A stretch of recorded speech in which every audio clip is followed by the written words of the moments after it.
Hey guys, welcome to another episode of the Greenside Experience. Today I want to show you a new product that was introduced to me by my low voltage contractor Matt from Smarter Home. Hey everybody.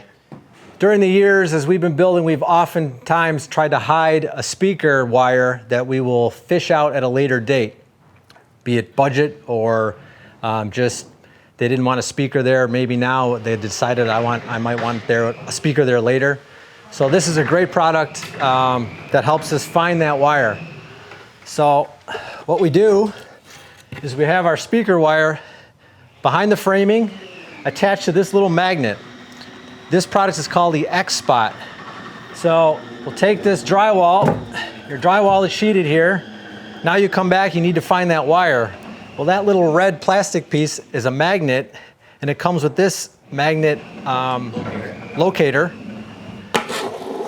We stick it on, nothing attaches, but once we get over the magnet, it gives us our X spot, and we can mark it, cut the hole, and we'll be exactly where we need to be for our speaker.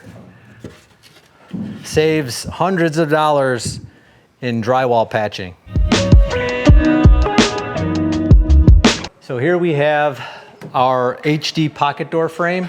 Now, we used to use the less expensive, cheaper wooden pocket door frames, but had nothing but problems. And through our experience and our many years building, we've upgraded to the HD pocket door, and I'll tell you why.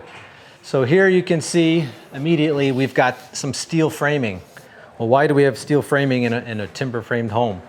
Well, these steel members actually stay true and straight up and down the wall on both sides of this pocket door compared to pine wood framed door frames that'll actually warp.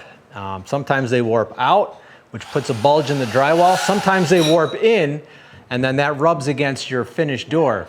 So when you pull out your pocket door, you have a big stripe here from the interior wood frame rubbing up against it. That's a no-no. So on these particular steel frames, your drywaller can hang right to this. They're thick enough where they're solid, they're not gonna bend, but thin enough where his drywall screws will pierce and actually hold the sheetrock in place. They also have the soft close, heavy duty hardware. We actually cover that so when the drywaller or the painter come and spray, it doesn't get all over our hardware. So you get that all installed, the carpenter plumbs it up. Another feature I should mention is you see this LVL material here? These pocket door frames come with that LVL material already attached. So your carpenter just has to basically attach these legs and screw it up in place. Now that does mean that our rough opening has to be a little bit bigger to allow for that 1 3/4 LVL. So we have to raise our pocket door rough openings up about 2 inches.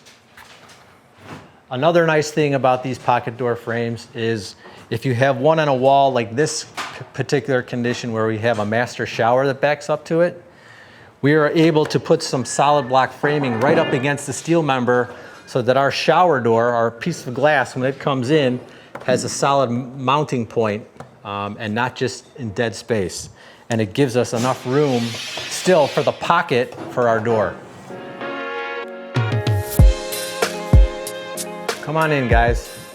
So here's another area where we're gonna require spray foam insulation to protect pipes from freezing.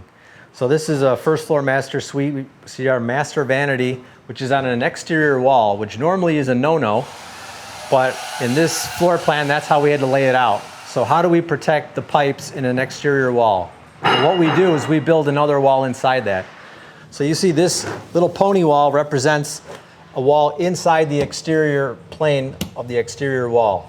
This exterior wall will get completely filled with foam insulation.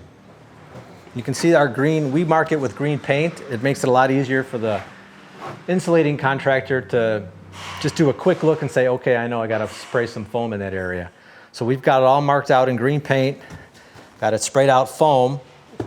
So this whole area will be filled with foam to protect these copper pipes from ever freezing in the future.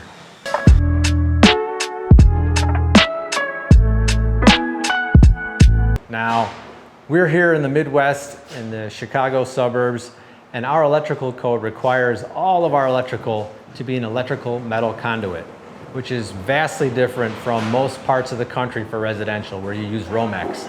So I often get questions about how do you set up your electrical, how do you run the piping, how do you run the conduit. So let's dive into that a little bit. So what you see here on the wall is our electrical service for this house. This is a little bit of a pumped up, well, so to speak, electrical service. We've got 600 amps. We've got 3 panels, 2 dedicated panels, and the third one is actually run off the generator. So if you look over here, this is our distribution panel. This panel runs up and out to our meter box outside where the 600 amp actually feeds in. Then from here, we distribute to the rest. This is our transfer switch for our generator. We use Generac. This is probably pretty familiar looking to most of you in the country where you would have panels like this, distribution panels and a transfer switch. What's probably not so familiar are all these little things coming out of the top, all this electrical conduit. And if you can see just how many, the electrician is about halfway done here. He still has a lot more conduits to run in. Now what I like about the conduits is we can actually number them and label them, which helps when he's pulling wire. You know, when you're running Romex, you really can't do that type of stuff unless you're labeling hooks and smaller plastic conduits perhaps, but this is really an added benefit to spending all that extra money on electrical conduit.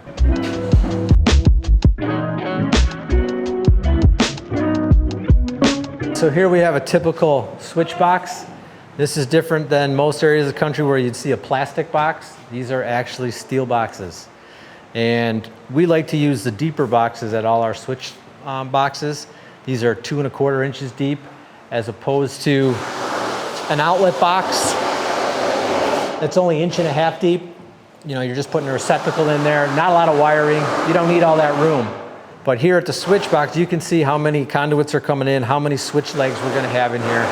So that little extra room for all that wiring behind the switch makes a big difference.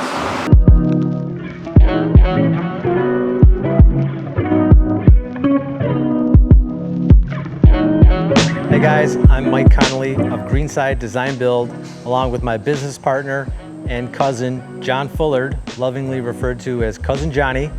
And we're here to introduce you to our new video series, the Greenside Experience.